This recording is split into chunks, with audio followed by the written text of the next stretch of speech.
7:33 a.m., your cell phone blares with an emergency alert of an incident at the Pickering Nuclear Generating Station. And in your suddenly adrenal state, you think, Pickering? Nuclear? What are they talking about? And then you learn the Pickering Nuclear Station has 8 reactors. It's one of the world's oldest nuclear stations, and it's also one of the largest. It's also been deemed the least reliable and the most expensive. And guess what? It's surrounded by 2.2 million people within 30 kilometers. That's twice as many as the Indian Point Nuclear Station, which is outside of New York City. It is in the middle of the Greater Toronto Area. Well, even if you manage to read far enough into the alert to see that it says that there is no danger, which means there's no reason for an alert, except they sent the alert, so maybe there is a reason for it, it still brings into clear focus the fact that even in your cozy bed at 7:33 on a Sunday morning, you are still in that uncomfortable, dangerous seat that we all share. Nuclear hot seat, what are those people thinking? Nuclear hot seat, what have those boys been drinking? Nuclear hot seat, the corium is sinking. Our time to act is shrinking, but our activists are linking. Nuclear hot seat, it's the bomb. Welcome to Nuclear Hot Seat, the weekly international news magazine keeping you up to date on all things nuclear from a different perspective. My name is Libby Halevi. I am the producer and host, as well as a survivor of the nuclear accident at 3 Mile Island from just 1 mile away. So I know what can happen when those nuclear so-called experts get it wrong. This week, we jump in on this week's story of the false warning of a radiation accident at the 8-reactor Pickering Nuclear Power Station in Ontario, Canada. We talk with Angela Bischoff of the Ontario Clean Air Alliance, who not only gives us that story, but several others related to the nuclear situation in Canada, including the still active plans to possibly site a nuclear waste repository only 1 mile from the shore of Lake Huron. We will also have nuclear news from around the world, numbnuts of the week for outstanding nuclear boneheadedness, and more honest information than we've seen at the Oscars since Dr. Strangelove. All of it coming up in just a few moments. Today is Tuesday, January 14, 2020, and here is this week's nuclear news from a different perspective. Starting off in the U.S., where the Department of Energy's semi-autonomous National Nuclear Security Administration has formally announced that it is proceeding with aggressive plans to expand the production of plutonium pits without required nationwide programmatic public review. A coalition of watchdog groups, including the Natural Resources Defense Council, Nuclear Watch New Mexico, Savannah Riverside Watch, and Tri-Valley Cares, assert that this is in direct violation of the legal requirements of both the National Environmental Policy Act and the 1998 court order that stipulates that Department of Energy must prepare, quote, a programmatic environmental impact statement when it plans to produce more than 80 pits per year. Plutonium pits are the radioactive cores or triggers of nuclear weapons, so each one represents another nuke. Jay Coughlin of Nuclear Watch New Mexico concluded, we need to find smart ways to face the world's renewed nuclear arms race. Unnecessary expanded production of questionable plutonium bomb cores is not the way to do it. Instead of aggressively modifying nuclear weapons, the U.S. should carefully preserve its existing, reliable, extensively tested nuclear weapons stockpile while working towards a future world free of them. Several U.S. stories too complex to go into here, but we're going to have links up on the website. This first one is a new article, Unmanaged Climate Risks to Spent Fuel from U.S. Nuclear Power Plants, the Case of Sea Level Rise. One of the authors of this is Robert Alvarez, a regular source on Nuclear Hot Seat. He's a senior scholar at the Institute for Policy Studies and served as senior policy advisor to the Energy Department's Secretary and Deputy Assistant Secretary for National Security and the Environment from 1993 to 1999. That's actually a scientific paper, Unmanaged Climate Risks to Spent Fuel from U.S. Nuclear Power Plants, the Case of Sea Level Rise. A Colorado professor is warning the world of nuclear winter again. This is about the work of Brian Toon. He is a professor of atmospheric and oceanic sciences at the University of Colorado in Boulder. And nuclear winter is one of those aspects of nuclear war that somehow never gets mentioned by the powers that be. Well, he talks about it, and we're going to have more coming up this year on Nuclear Hot Seat. The article, 170 million Americans are drinking radioactive water. This interactive map shows if you are too. We'll, of course, link to both the article and the map. Much of this is based on the work that was done at the University of Nebraska at Lincoln several years ago about where uranium is showing up in the drinking water around the United States. And some good news out of Maryland. Montgomery County has joined Baltimore and Washington, D.C. with Back from the Brink, a resolution that supports the United Nations Nuclear Ban Treaty alongside the U.S. Conference of Mayors and 40 municipalities and state legislators from California to Maine. This comes from an op-ed in the Baltimore Sun, and it's well worth your time to read it. Over to Japan, where during recent maintenance work at the Ikata nuclear power plant, a control rod was removed from the reactor by mistake. This according to owner Shikoku Electric Power Company. Control rods are used to suppress nuclear fission and are inserted in order to halt a nuclear reactor. One of the 48 control rods in the unit was lifted out of the reactor containment vessel accidentally at around 1:20 p.m. on Sunday, January 12, and was not replaced until around 7 hours later. That's when it was reinserted into the reactor. According to a tweet sent out by Arnie Gunderson, chief engineer at Fairwinds Energy Education, Homer Simpson must be working at the Ikata nuclear plant. How can you mistakenly remove a control rod that is responsible for stopping a nuclear chain reaction? I don't know, Arnie. Beats me. And now, Nuclear Hot Seat, Nuclear Hot Seat, Nuclear Hot Seat, numbnuts of the week. the always reliable source for numbnuts, the 2020 Tokyo Olympic Games, has announced that it plans to use flowers produced in Fukushima, Miyagi, and Iwate prefectures, those areas that they will admit were hit by the 2011 earthquake and tsunami, while not mentioning the nuclear radiation release from Fukushima Daiichi. Those flowers are going to be used in victory bouquets awarded to Olympic and Paralympic medalists. Around 5,000 bouquets are being prepared for the Games and will contain prairie gentians from Fukushima. The Abukuma cut flower group, which was behind the growing of these flowers before the 2011 nuclear triple meltdown, again started cultivating these flowers in 2014 before the evacuation order was lifted. And there's no word if there is any testing going on for radiation in the flowers, or in the soil, or in the water, or in the air. And what about all of those athletes who get this beautiful bouquet and then keep it forever dried and displayed prominently where, if it has radioactive materials in it, it will continue to irradiate the immediate presence for a half-life of who knows what? And that's why, once again, 2020 Radioactive Tokyo Olympics, you are this week's Nuclear Hot Seat, numbnuts of the week. I think the ongoing and ever-growing numbnutsery of the 2020 Radioactive Tokyo Olympics deserves its own feature, don't you? We're working on it.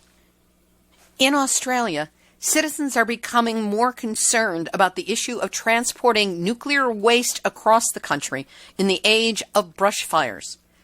The U.S. National Academies Press compiled a lengthy and comprehensive report on risks of transporting nuclear waste and concluded that among other various risks, the most serious and significant is fire. Now, with brush fires raging across much of New South Wales, including the Lucas Heights area where there is a nuclear reactor, as well as North and coastal East Victoria and South Australia, if nuclear waste were to be transported across the continent, whether by land or sea, they'd be traveling through much of this area. And if they were attempted today, they'd be confronting very long-duration, fully engulfing fires. As to the routes and methods of transport that the waste might take, the Australian Nuclear Science and Technology Organization said that it will not comment on the port, routes, or timing until after transport is complete. Huge potential risks there. Huge. In Uganda, as of September of 2019, that country signed an intergovernmental agreement with Russia to build capacity to exploit nuclear technology, they're saying for energy, medical, and other quote-unquote peaceful purposes. The Uganda government has already identified 5 potential sites for such nuclear reactors, each of them being in close proximity to a large body of water. In New Zealand, veterans who were deployed to the Mururoa Atoll will wait another 2 months to find out whether their children and grandchildren may be genetically impacted by nuclear radiation. Mururoa was the site of French nuclear weapons tests from the 1960s through the 1990s. A Mururoa nuclear veterans group teamed up with Otago University last year to produce a study about whether the families of veterans deployed to Mururoa Atoll in 1973 may have been affected by their parents' exposure to radiation.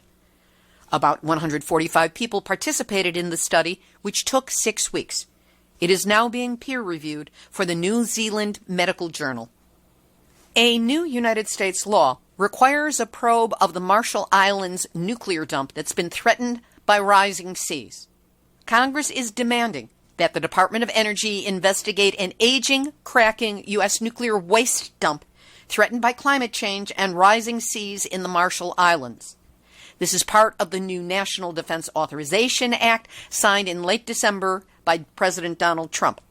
According to the law, the Energy Agency must submit a report that includes an assessment of how rising sea levels might affect the dome. Many Marshallese argue that the United States has not done enough to address its history of radioactive contamination in the islands or help the nation deal with the growing assaults of climate change. The Philippine Department of Agriculture has removed the radiation analysis requirement on selected Japanese commodities for import into that country. Fish, beef, apples, and pears from Japan will no longer be subject to radiation testing. And the UK government has let its residents know that in case of imminent nuclear war, they'll receive a text message, just like the people in Ontario did earlier this week. It's the same system being used by the U.S. government in case of imminent nuclear attack. Oh, I feel ever so reassured. Not.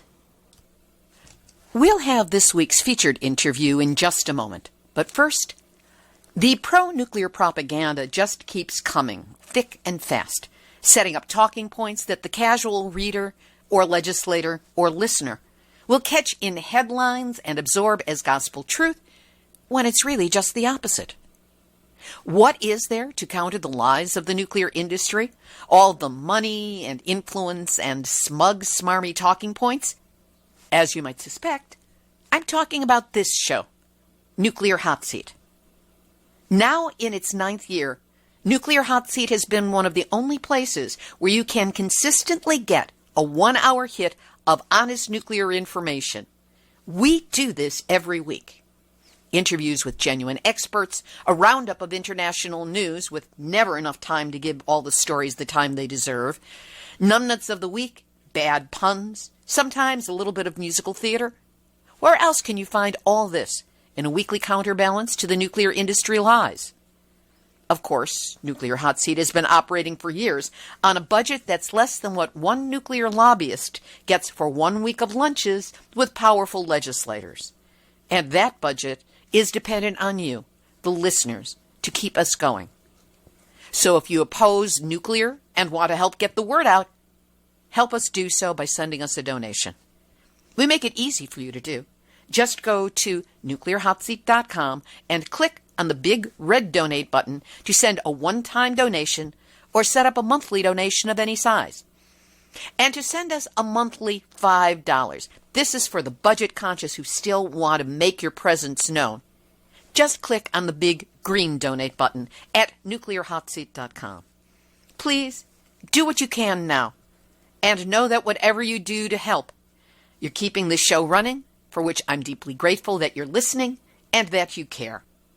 Here's this week's featured interview.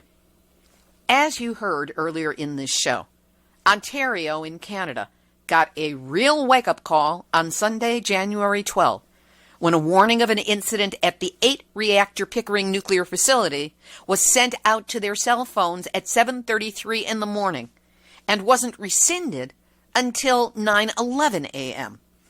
So what was that like? And what has been the fallout from that nuclear fail? To find out, I spoke with Angela Bischoff. She is director of the Ontario Clean Air Alliance. They're the ones behind Ontario's coal phase-out, and the group has since turned its attention towards moving Ontario to a 100% renewable future by investing in conservation, made in Ontario green energy, and water power imports from Quebec, while phasing out Ontario's 18, count them 18, high-cost, risky nuclear reactors. Angela Bischoff and I talked just this morning, January 14, 2020. Angela Bischoff, you are up in Ontario, so you are on the front lines of what has been happening up there. Fill us in. Since Sunday the 12th and that false warning that went out, if indeed it was a false warning, what have you found out? What's been happening? It is incredible. Well, just a little bit of background for your listeners. The Pickering nuclear station has 8 reactors. 2 were shut down for safety reasons. But it's one of the world's oldest nuclear stations in the world. And it's also one of the largest. It's also been deemed the least reliable and the most expensive. All of those things. And guess what? It's surrounded by 2.2 million people within 30 kilometers. That's twice as many as the Indian Point nuclear station, which is outside of New York City. It is in the middle of the Greater Toronto Area, the GTA. It's smack dab in the middle of millions of people. And it was supposed to last, it was designed to last 30 years. It's now 49. It keeps getting license extensions. It's got another license extension to run until 2024, at which point the station will be 54 years old. And just today, the Premier of the province announced that they have no intention of closing it in 2024. Oh, no. That just happened today. That was a bomb dropped on us today. But the bomb dropped on us on Sunday was at 7:30 in the morning. Thousands of residents all around Ontario, not just around the nuclear station, though it was supposed to be specified, got a notice on their cell phones waking them up at 7:30 in the morning to tell them there'd been an incident at the Pickering nuclear station. To stay in place, there hadn't been an irregular release of radioactivity. Stay tuned for more information. So everybody was freaking out. Our website was down, crashed, because everybody was trying to get on it. And an hour and a half later, at 9:11 a.m. on Sunday morning, they sent out a second text message to all of those same people saying, oops, false alarm. You know, this has echoes of so many things, and so much comes to mind, especially the fact that their immediate response is, oh, you know, there's been no radiation release. We're just warning you about the fact that there might be a danger. And did they say anything about having to stay inside or stay away from windows? Okay, because at 3 Mile Island, that's what we got coming down the middle of the street. Stay away from your doors and windows and don't go outside unless you absolutely have to, like that. So people just got a warning of, oops, something happened, but hey, no radiation, but we are giving this to you on our emergency response network. Be calm is basically what they were saying simultaneously. Would that be a good summation of it? Yeah. So it turned out it was just like some sort of a drill exercise they were doing and someone pressed the wrong button. That's what they're claiming. It's hard to believe, but maybe, like, the station has been running as usual. The reactors are producing power into the grid as usual. So they haven't shut anything down. So maybe it just was, a false alarm. In which case, it woke people up to the dangers of having an 8-reactor nuclear station in the middle of millions of people. So suddenly people are super concerned. And then 2 days later, the premier, who is kind of the Donald Trump of Ontario, announces, forget about the false alarm. We're actually extending the length of that, one of the world's oldest nuclear stations, in the middle of millions of people. It's just insane. So I've just spent the last 3 days responding to people's concerns and sending out my own alerts and, dealing on social media and sending out bulletins to our subscribers to say, like, we have lower cost renewable options to meeting our electricity needs. We do not need to even keep this nuclear station open, which the citizens subsidize massively because it's such a high cost, inefficient nuclear station. We could replace it with a combination of water power from Quebec, conservation, made in Ontario, green energy. But what is this premier is actually, the first thing he did when he got elected a year and a half ago was cancel 758 renewable energy contracts that had already been signed by the previous government and were in some stage of proceeding. 2 of the projects were already complete. They were worth hundreds of $millions each. The turbines were up in the air already, and they canceled them midstream, and the turbines are being ripped down. It's tragic. Meanwhile, we're doubling down on rebuilding the aging Darlington nuclear station with its 4 reactors, also in the Greater Toronto area, and rebuilding 8 reactors at the Bruce nuclear station, which is where they want to bury all the low and intermediate level waste that a lot of Americans have been fighting because it's right on the shores of Lake Huron. They want to rebuild that station as well, 12 reactors. It's unprecedented. No other country is rebuilding reactors, locking us into high-cost nuclear power for another 5 decades. When we have lower-cost renewable options available to us, it's complete insanity. I think one of the things that people don't understand about why after 30 years, or here in the United States after 40 years, nuclear reactors were planned to be shut down. And that's because of the issue of embrittlement, which is that because in the containment structure, it's being bombarded with nuclear particles constantly, the containment, the steel, the materials that are in there progressively degrade, they corrode.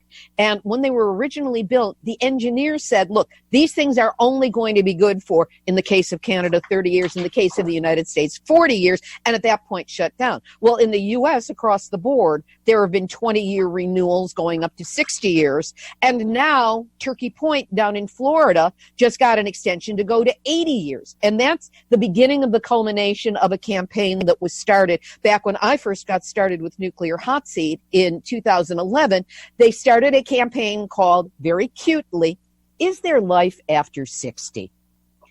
And they were talking about nuclear reactors, and they put their lobbyists and their PR people and their propaganda and their millions upon millions of dollars to work. And lo and behold, now we're getting stuck with these things that are going to be going twice as long as the original engineers said that they were supposed to be shut down. So when we talk about the need to shut down these older nuclear reactors, it's not just, they're old, we don't like them, we want something else now. It's that there is a real danger, and the danger is that they could break down and release enormous amounts of radioactivity, and then people have to understand what radioactivity does to the body to understand exactly why these things are putting the future of life on Earth on the line. I look forward to your book on radioactivity. I'm the first one to order a whole bunch of those and give them all to my friends and read it myself. Thank you. I've been working on an accessible, understandable way of explaining radiation to people so that it's not jargoned up, because any radioactivity that people are exposed to is cumulative. It hits the body, it stays in the body, and if it's external, there might be some protections against it, but once it gets inside you, then it's up close and personal with your organs, with your body on the inside. And you can get it through breathing it. You can get it through drinking water that has it in, because our groundwater is incredibly compromised, or eating food that has been watered or been sprinkled with this. It's in the land, it's in the water, it comes up in the food, we eat the food's inside of us, and then we're being irradiated from the inside out. And that's a topic for a lot more conversation. But right now, I'm interested in a year ago. And interestingly, it's almost a year ago to the day. It was January 13 of last year that the Hawaii nuclear false alert happened, where they suddenly got the tweets and the texts on their phones saying, incoming missile, take protective measures immediately. This is not a drill. And there's video all over YouTube, especially in one case, a college campus, with the kids running and screaming, trying to find a basement to hide in, because only some of them knew that was a possibility. So here we are a year later with another one. In addition to people crashing your website and being in contact with you, what has been the response? What did people do immediately during that hour and a half when they didn't know? And what have they been doing since that time? Well, we do know that 32,000 people ordered their potassium iodide pills, which are available free from the province. So they got flooded with orders. So people were very concerned, but the text actually said, do not leave, just wait for more information. So I don't know if the highways got filled with people. The media hasn't reported that. How has the media reporting gone on this? Have they been covering it at all? Yes, incredibly. I get Google alerts, and there's been dozens of articles every day. I've done 4 media interviews myself, and they've been all over this. But again, they're not super critical. They've been interviewing us to get the critical voice, but basically it's kind of government response. What would be a way to build upon this incident in terms of not only people's awareness, but people's opposition to, and harnessing some of the energy while it is fresh and provoked and out there? Well, yesterday we sent out a bulletin to our supporters and bought Facebook ads and, tweeted, etc. And today we sent out a new one because there was new information about the extension of the life of the plant. So we're just putting the word out, sending media, the media are all on our list as well. So we're just trying to keep it alive by giving it a good critical response with links. Our bulletins and media releases are completely hyperlinked with a million different references on the dangers of Pickering, the history of its accidents and safety concerns, links to the design flaws of the station. For example, any of the American reactors at stations, each of the reactors has its own containment system, so that if there's a leak of some sort, it can contain it within that one reactor. But Pickering shares one containment system. So if there's one leak in one of the reactors, there can be a cascading effect, and they can all explode. So, that's a safety flaw, right? That's a pretty obvious safety flaw. And it wouldn't even get permission to be built with that safety flaw anymore. With all of the things you're sending out, I have to go very techno-geek on this one. Do you have a consistent hashtag that you are using so that people can search you and find you in all of your complexity? No. We used to have Close Pickering for a long time, and then we lost the campaign to Close Pickering in 2018. And then, the campaign extended, and suddenly we were acceptant of the fact that they got regulatory approval to run until 2024. So then we started focusing on decommissioning the Pickering nuclear station immediately after 2024, which OPG, or the owner of the plant, Ontario Power Generation, wants to keep the station running for 30 years after shutdown. In the States, when you've had 4 or 5 reactors completely decommissioned immediately after shutdown. We, however, with our CANDU reactors, our Crown Corporation wants to let them sit idle for 30 years before decommissioning. So we're advocating that we do immediate decommissioning, as is recommended by the IAEA as best practice. So that's one. Another one is hashtag Buy Quebec Power. We've been focusing on replacing our aging nuclear infrastructure with water power from Quebec. They have a massive surplus. They don't have a market for it because they have been unable to build transmission lines to the New England states because of environmental opposition. So they're sitting on this massive surplus of water power. We could be buying it at a third the cost of rebuilding our aging nukes. We've got the transmission lines already. Why would any government choose to rebuild our aging nukes when we could replace them with water power from Quebec at 1/3 the price, saving billions of dollars? It makes absolutely no sense. But we've been advocating for that for years. Buy Quebec Power. To be cynical about this, which I think is being accurate about it as well, follow the money. Follow who's getting the money, who's getting rich off of this. And people who think that they have enough money or they're making enough money off of this, that they will be immune to the consequences of their actions, which indeed is not the case, because nobody's immune to what's happening. This is global. Anything that happens nuclear gets released to the environment. It's stuck here on Earth. It's not going anywhere.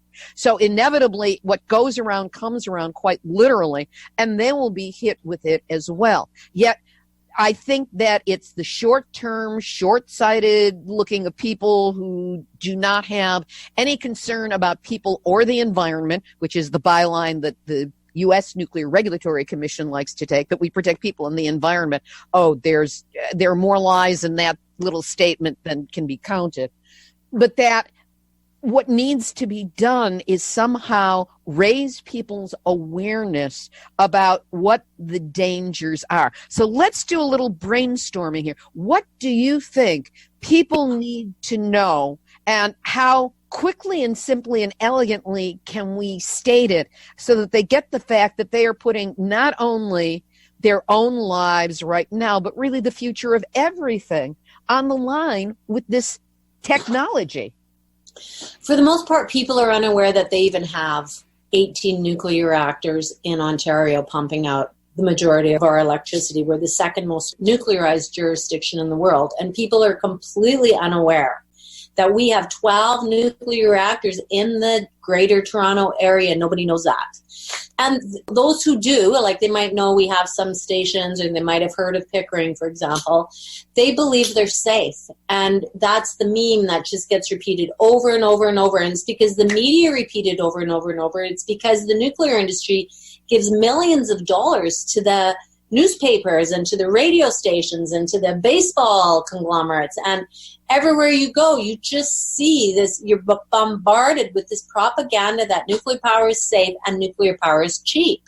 So that's all they hear. And so there's a couple of small underfunded community groups that are trying to get the word out of the dangers and the past incidents that have happened at the Pickering nuclear station, and the potential for like massive catastrophic accident. And look what happened at Fukushima and Chernobyl. So we're doing our best, but we're up against the machine, which is pumping out a steady flow of propaganda that the station is not only clean and safe and low cost, but emission free. And people are just, this is how we're going to meet our climate targets. So those are just the regular memes I'm getting fed every day. I saw a particularly good meme come out of, I think it was out of Saskatchewan. It showed 2 footprints, and it said, do not trade a carbon footprint for a radiation footprint or a nuclear footprint. And there was a lot of wording around it that made it very specific to that campaign. But I think that just that visual alone and the ability to reuse it no matter where we are in the world would be a good point to make. because branding nuclear as some kind of clean green savior to climate change is one of the greatest hoaxes, I think, that has been perpetrated on the planet, and much to our detriment, as you and I and everyone I interview on this show all know. We can survive, we can turn around carbon without going to radiation, because for however long carbon lasts, the radioactivity lasts for millions, if not billions of years. And that's actually the subject of the other interview that I have for today's show, if it ends up being today's show as opposed to two separate ones.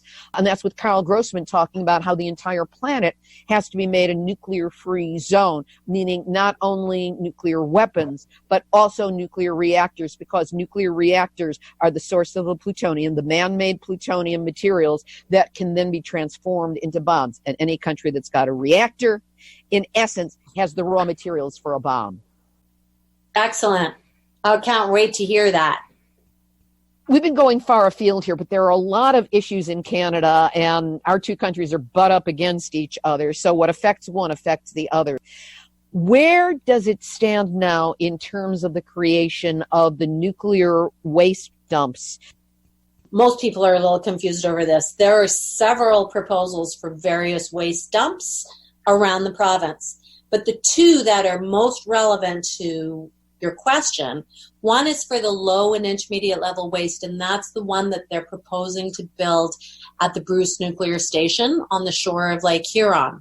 And that would be a DGR, a deep geologic repository, 680 meters below the surface of the earth, which is basically under Lake Huron. So when it eventually leaks, it'll go right into the lake. But that's for what they call low and intermediate level waste. At present, a whole bunch of that low level waste is being incinerated at the station to just blow into the air. But the high level nuclear waste, the fuel waste, that is presently on the site of all the nuclear stations in the country.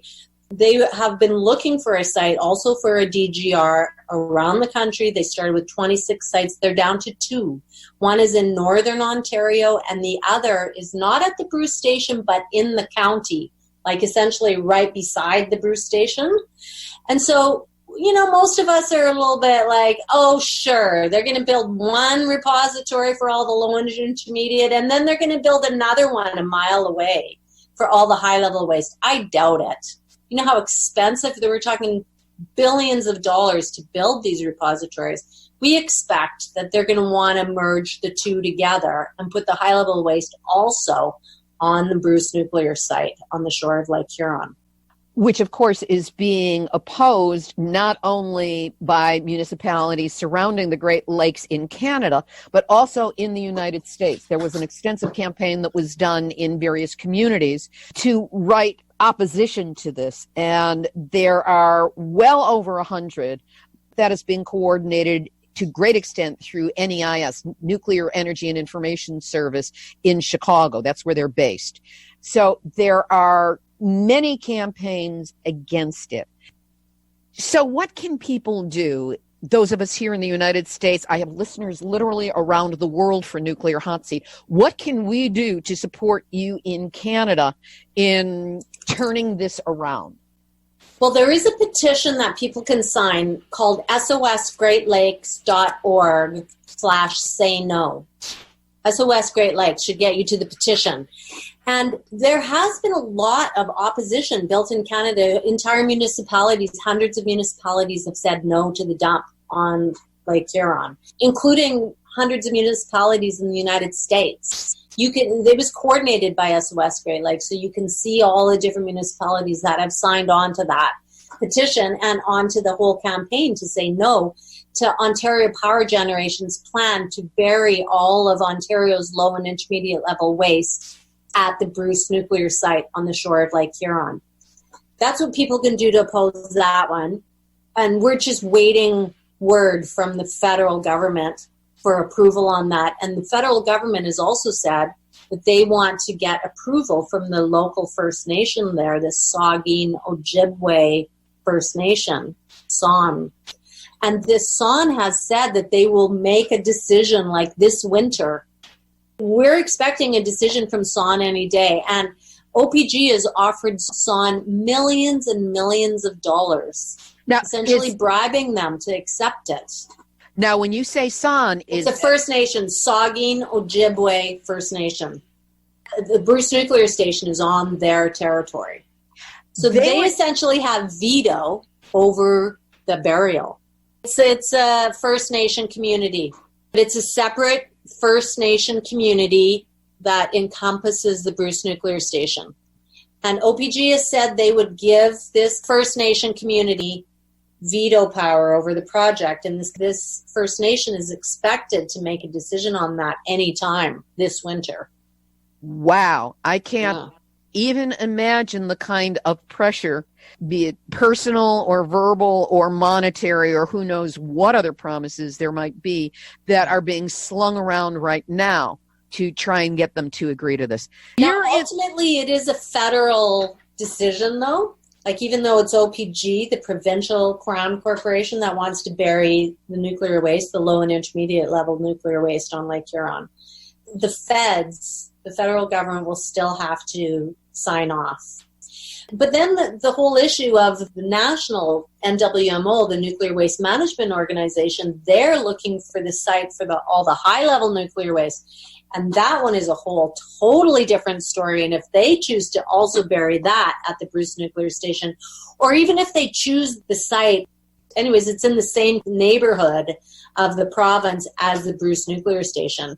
Even if they built another one, a second repository for the high-level nuclear waste, it's going to be close to Lake Huron as well. And we haven't mounted a massive, like, there's no petition, or we haven't, because they're still in the siting process, there has not been a campaign to oppose that, other than individual organizations participating. Now, the organization that you are with, the Ontario Clean Air Alliance, regularly sends out a fantastic compilation of articles. I think it's every week, twice a month, something like that. And if people wish to be put on the mailing list to receive this information, how would they go about doing it? They should sign up to our regular bulletin. And if you just go to cleanairalliance.org, at the bottom you can sign up to the bulletin. But I also have a more activist newsletter called No Nukes News. And that comes out, sort of every couple of weeks as well. If you go to the cleanairalliance.org website and under the button at the top, Get Involved, you can scroll down to No Nukes News, and you can also subscribe to that newsletter, which is more activist-y and has sort of the best news and information. I often include your show on there of the most important news and information about nuclear news around the world. Whereas the Ontario Clean Air Alliance Bulletin is very focused on Ontario. One thing I want to roll back to, and that is, after this warning came out, did you or did anyone from your organization do research into finding out whether there were spikes in radiation levels that were showing up anywhere in the area? And if so, what was or was not discovered?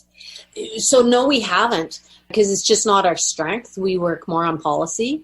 But my understanding is that the provincial Ontario Power Generation doesn't have to release information on daily spikes. They only release like monthly summaries. Oh, they've got this tricked out 12 ways to Sunday. And are there any independent monitoring groups or means of getting that information? I don't know who's monitoring that, to be honest. I know it'll come out. It'll come back to us if there were spikes, because people are monitoring it. Well, here's the offer. First of all, keep us informed here at Nuclear Hot Seat of anything that shows up, if there are spikes that show up, if there is other information that we need to know. Get it here. We will get it out. The other half is, Angela, I would like to make you a correspondent for Nuclear Hot Seat. Nice. Canadian correspondent. One of several. I'm lining up people to be correspondents from different communities. Nice. And If and as there is any news from Canada that we need to know about, let us know. You'll be recorded. You'll be part of the show. How's that? Excellent. Thanks, Libby. I love it. I love what you're doing. It's just brilliant that you've been able to keep it going for as long as you have. It's so great. Thank you. And thank you, Angela, for the work that you're doing up there and for being my guest this week on Nuclear Hot Seat. My pleasure. Ours too, Angela.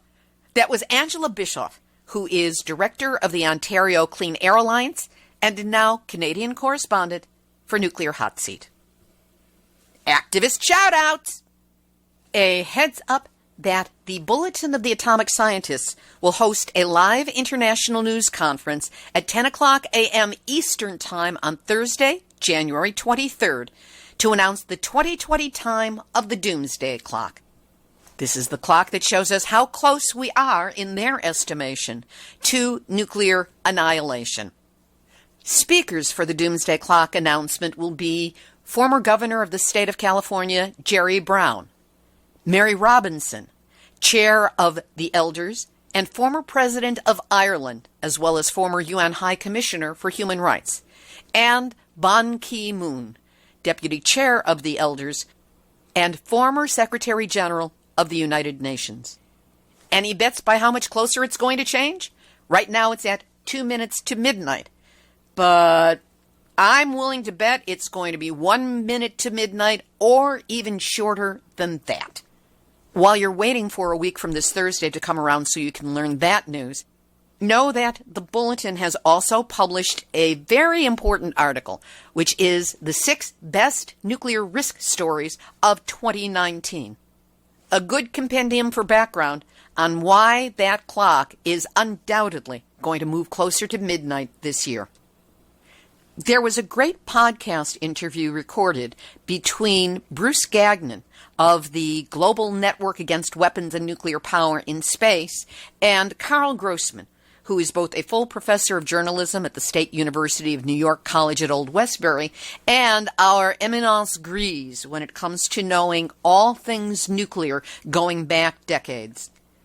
We'll have a link up to that on our website, nuclearhotseat.com, under this episode number 447.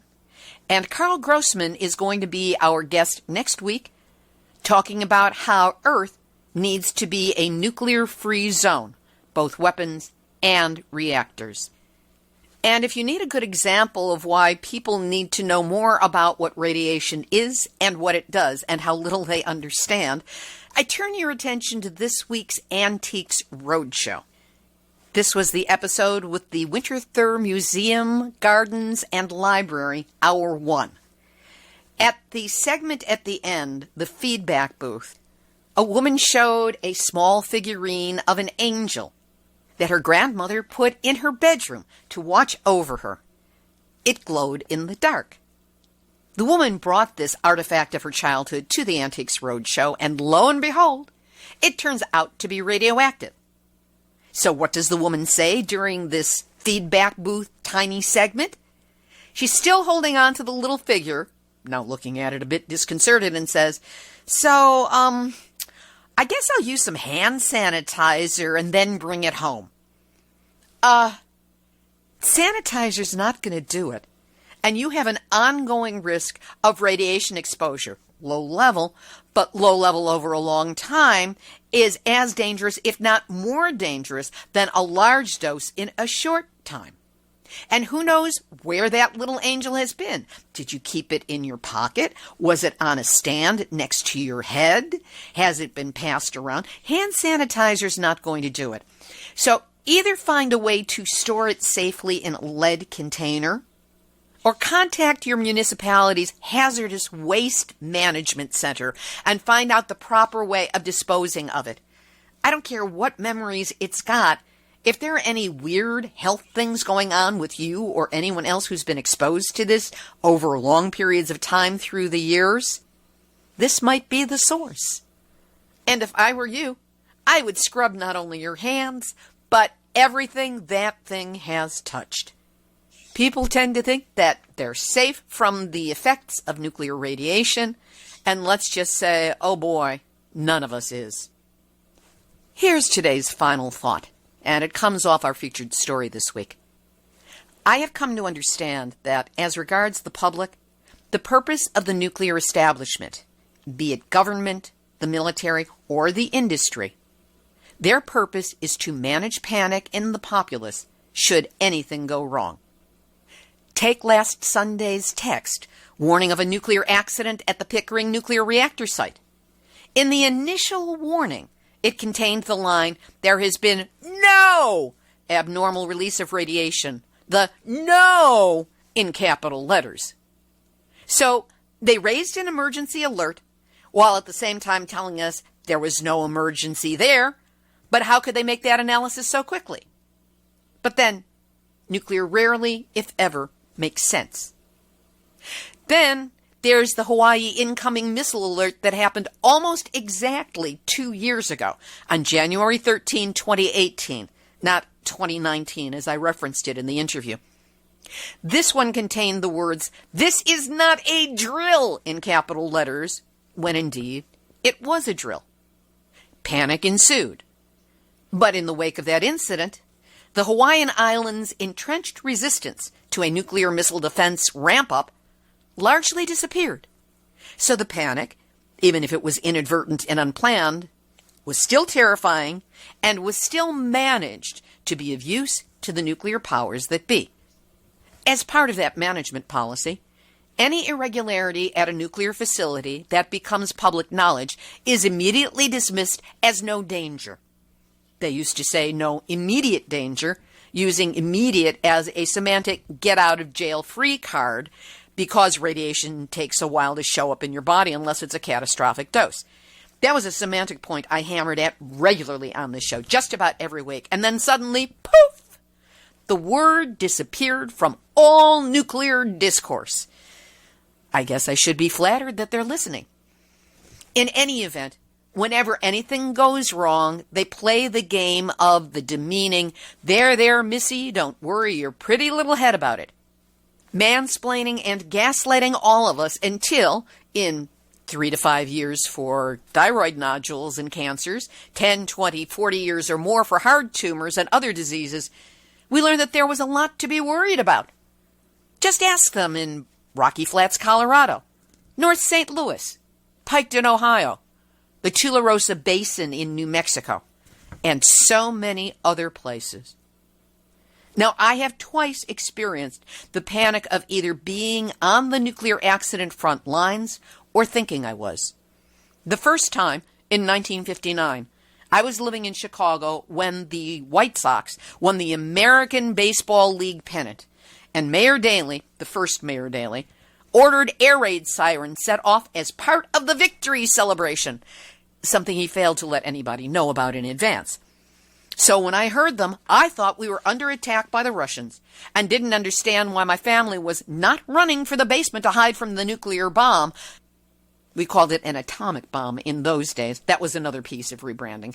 But they didn't want to run to the basement. They just wanted to sit there, watch TV, and laugh at me for being so upset.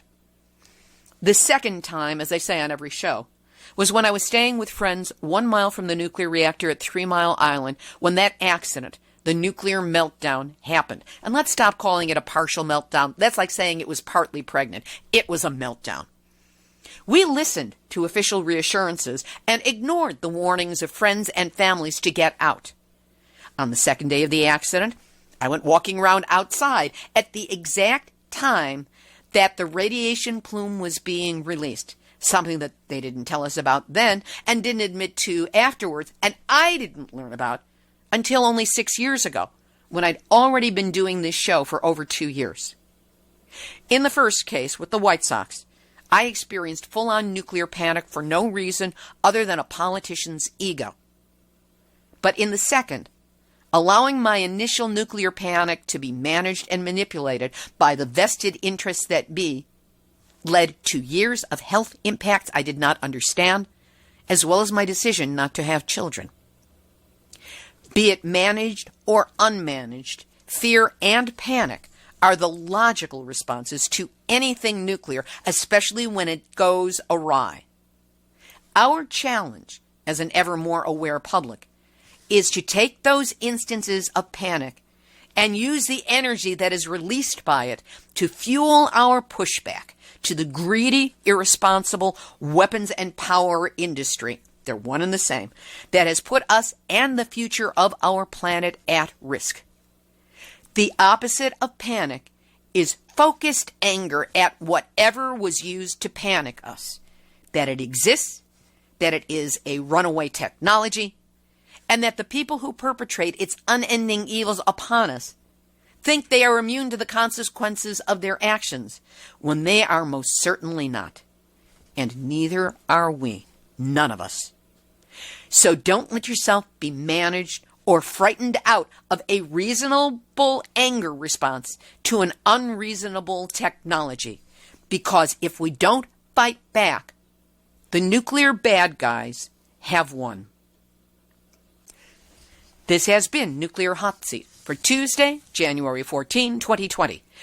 Material for this week's show has been researched and compiled from nuclear-news.net, deunrenard.wordpress.com, the International Campaign to Abolish Nuclear Weapons, or ICAN, the Bulletin.org, Nuclear Watch New Mexico, Tri-Valley Cares, Savannah River Site Watch, Natural Resources Defense Council, EINPresswire.com, CPR.org, WiseMindBody.com, Baltimore Sun, ScienceDirect.com, JapanTimes.co.jp, Mainichi.jp, Monitor.co.ug, BeWorldOnline.com, LiveScience.com, Phys.org, KnoxNews.com, InsiderFinancial.net, BusinessInsider.com, TheGuardian.com, APNews.com, Reuters.com, DailyStar.co.uk, and the terrific input and suggestions I get through email and Facebook messages from activists around the world.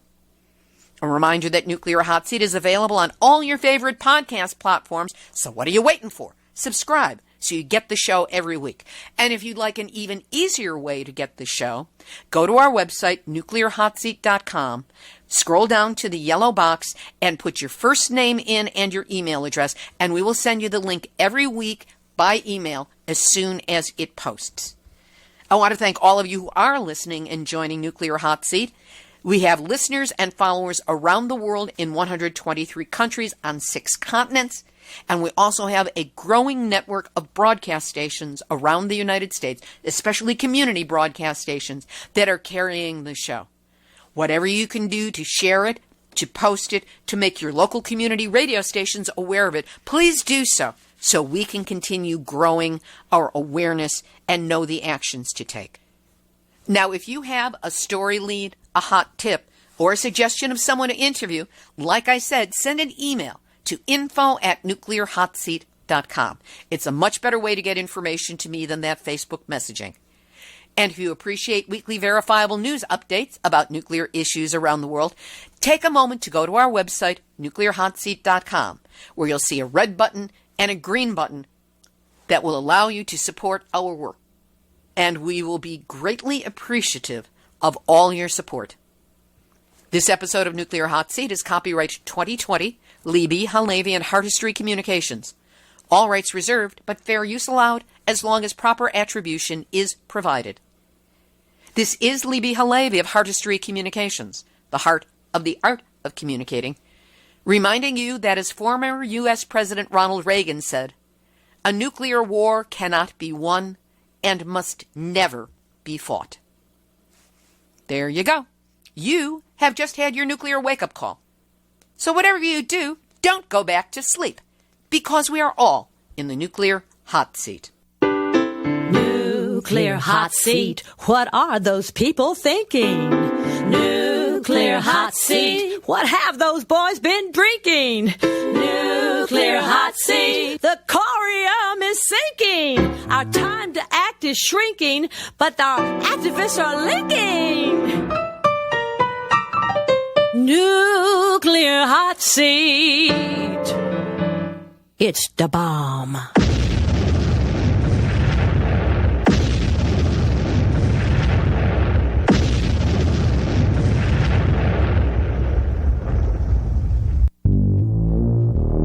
Question everything.